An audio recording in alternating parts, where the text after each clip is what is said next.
ആമേൻ. പരിശുദ്ധാത്മാവ് എനിക്ക് നൽകിയ ഒന്ന് രണ്ട് പ്രവചന ശബ്ദം കൂടെ ഞാൻ കൈമാറുന്നു. ദൈവമക്കൾ ആ വിഷയത്തോർത്ത് നിങ്ങൾ പ്രാർത്ഥിക്കുക.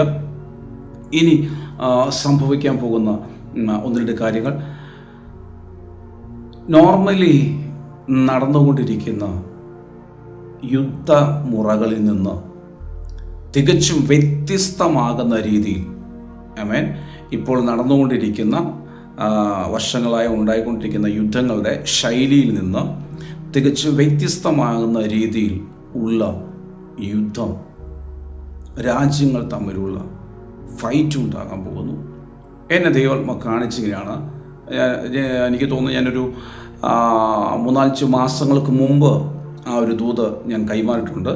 കഴിഞ്ഞ ദിവസം ഞാൻ പ്രാർത്ഥിക്കാനിരിക്കുമ്പോൾ എൻ്റെ വൈഫിനോട് ഞാൻ പറഞ്ഞു, ഞാൻ ഇങ്ങനൊരു സംഭവം കണ്ടു എന്ന്. ഞാൻ കാണുന്നത് ഇങ്ങനെയാണ്. ഞാൻ ഉയരത്തിൽ നിന്നാണ് ഞാൻ ആ സംഭവം കാണുന്നത്. ഞാൻ ഒത്തിരി മുകളിൽ ഞാൻ നിൽക്കുന്നു. ഞാനിങ്ങനെ താഴോട്ട് നോക്കുമ്പോഴാണ് കാണുന്നത്. ഞാൻ കാണുന്നത് ഒരു വലിയ അണക്കെട്ടാണ് ഞാൻ കാണുന്നത്, വലിയ ഡാം. ആ ഡാമിൻ്റെ വെള്ളം തുറന്നു വിടുന്ന ആ ഭാഗത്തോട് ചേർന്ന് വെള്ളത്തിൽ ഒരു സ്ഫോടനം നടക്കുന്ന സംഭവം, വെളിപ്പാട് പരിശുദ്ധാത്മാവിനെ കാണിച്ചു. ഡാമുകളുടെ അകത്ത് സ്ഫോടനം ഉണ്ടാകുന്ന ഒരു സംഭവം. ദൈവമക്കൾ പ്രത്യേകം പ്രാർത്ഥിക്കുക. കഴിഞ്ഞ നാളുകളിൽ ഉള്ള യുദ്ധ രീതികൾ, യുദ്ധ ശൈലികൾ എന്ന് പറയുന്നത്, അവർ ഇങ്ങനൊരു ഫൈറ്റല്ല. 100 അല്ലെങ്കിൽ 10, 20, 500 ഒക്കെ ആൾക്കാർ മരിക്കുന്ന രീതിയിലൊക്കെയുള്ള സംഭവങ്ങൾ, ഇല്ലെങ്കിൽ അണുവായുധ ആക്രമണം ഉണ്ടായപ്പോൾ 1,00,000 പേർ മരിച്ച സംഭവങ്ങൾ ഉണ്ടായിട്ടുണ്ട്. പക്ഷേ ഇത് ഇങ്ങനൊരു സംഭവങ്ങൾ നടക്കുമ്പോൾ ലക്ഷക്കണക്കിന് ആൾക്കാർ ഒറ്റയടിക്ക് മരണപ്പെടുന്ന ഒരു സംഭവമാണ് അണക്കെട്ട് തകരുമ്പോൾ ഉണ്ടാകുന്നത്. ആമേൻ. എന്നെ വ്യക്തമായ പരിശുദ്ധാത്മാവിനെ കാണിച്ച വെളിപ്പാടെ ഞാൻ കൈമാറുന്നത്.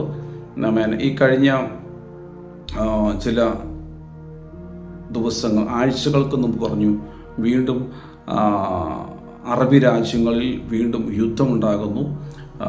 വീണ്ടും എന്നെ ദൈവം കാണിക്കുന്നു, അന്തരീക്ഷം, അറബി രാജ്യങ്ങളുടെ അന്തരീക്ഷത്തിൽ കറുത്ത പുക പടരുന്നൊരു സംഭവം ഉണ്ടാകാൻ പോകുന്നു എന്നുള്ളത് പരിശുദ്ധ ദൂത് അറിയിച്ചിരുന്നു. ആമേൻ. ഇപ്പോൾ നടന്നുകൊണ്ടിരിക്കുന്ന സംഭവങ്ങൾ അതുതന്നെയാണ്. ദൈവമക്കൾ ഈ വിഷയത്തോട് നിങ്ങൾ പ്രത്യേകം പ്രാർത്ഥിക്കുക. എന്നെ വ്യക്തമായി പരിശുദ്ധാത്മാവ് കാണിച്ച സംഭവമാണ്. ഒരു ഡാമിൻ്റെ എൻഡിൽ, അതിൻ്റെ ഷട്ടറിൻ്റെ ആ ഭാഗത്തായിട്ട് ബോംബ് കൊണ്ട് ഇടുന്ന ഒരു സംഭവം ദൈവാത്മാവ് കാണിച്ചു. ബോംബ് കൊണ്ടിട്ട് ഡാം തകർക്കുന്ന ഒരു സംഭവം ദൈവാത്മാവ് കാണിച്ചു. നിങ്ങൾ പ്രാർത്ഥിക്കുക, ദൈവമക്കൾ പ്രാർത്ഥിക്കുക.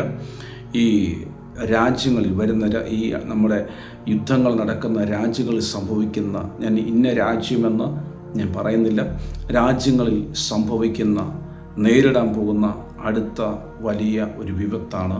നിങ്ങൾ പ്രാർത്ഥിക്കുക. രാജ്യങ്ങളുടെ നേതാക്കൾക്ക് അവർക്ക് അതിൽ നിന്നും മാറ്റം ദൈവം കൊടുക്കട്ടെ. ആ ഒരു യുദ്ധത്തിൻ്റെ ശൈലിയിൽ നിന്ന് അവർ പിന്മാറാൻ നമുക്ക് പ്രാർത്ഥിക്കാം.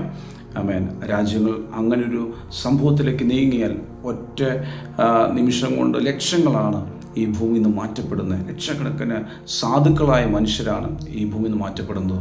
ദൈവമക്കൾ പ്രാർത്ഥിക്കുക. രണ്ടിടത്താണ് സംഭവം നടക്കുന്നത്. അങ്ങനെ 2 ഡാമുകൾ തകർക്കാൻ ശത്രു സൈന്യങ്ങൾ, ചില രാജ്യങ്ങൾ പദ്ധതിയിടുന്നു. ദൈവമക്കൾ പ്രാർത്ഥിക്കുക. അതിൻ്റെ അകത്തുനിന്ന് അവർ, ആ തീരുമാനത്തിൽ നിന്ന് അവർ പിന്മാറട്ടെ. ആ വിഷയത്തോട് ദൈവമക്കൾ പ്രാർത്ഥിക്കുക.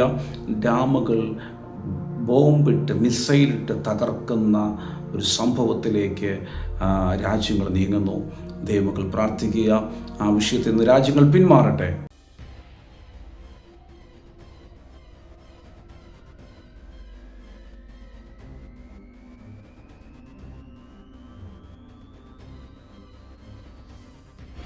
ഇന്ത്യയിലെ ഡാമുകൾ തകർത്ത് ലക്ഷക്കണക്കിന് ഇന്ത്യക്കാരെ കൊല്ലാൻ പാകിസ്ഥാൻ പദ്ധതിയിടുന്നു എന്ന് മാത്രമല്ല, ഇതിനായി 135 ചാവേറുകളെ പരിശീലിപ്പിച്ചിരിക്കുന്നു. ഞെട്ടിക്കുന്ന വാർത്തയാണ്. ഈ വാർത്ത ദേശീയ അന്വേഷണ ഏജൻസി NIA അടക്കം സ്ഥിരീകരിച്ചിട്ടുണ്ട്. അതിൻ്റെ ചിത്രങ്ങളും വന്നിരിക്കുന്നു. പാകിസ്ഥാനിൽ, പാക് അധിനിവേശ കാശ്മീരിൽ ഒരു ഡാമുണ്ട്. മംഗ്ല ഡാം. അത് ഝലം നദിയിൽ ഉള്ള ഡാമാണ്. പാകിസ്ഥാനിലെ ഏറ്റവും വലിയ ഡാമുകളിലൊന്നാണ്. ഈ ഡാമിൽ 135ഓളം വരുന്ന ലഷ്കർ ഇ തൊയ്ബ പ്രവർത്തകർക്ക് പരിശീലനം കൊടുക്കുന്നതിൻ്റെ ചിത്രങ്ങൾ ഇന്ത്യൻ രഹസ്യാന്വേഷണ ഏജൻസികൾക്ക് കിട്ടി. അതിപ്പോൾ സോഷ്യൽ മീഡിയയിൽ പ്രചരിക്കുന്നുണ്ട്. നമ്മുടെ മലയാളത്തിലെ മാധ്യമങ്ങൾ ഇതൊന്നും പറയില്ല. 135 പേർക്ക് പരിശീലനം കൊടുത്തിരിക്കുന്നത് മാരിടൈം ഇൻഫിൽട്രേഷൻ ട്രെയിനിങ്ങിൻ്റെ ഭാഗമാണ് എന്നാണ് നമ്മുടെ രഹസ്യാന്വേഷണ ഏജൻസികൾ പറയുന്നത്.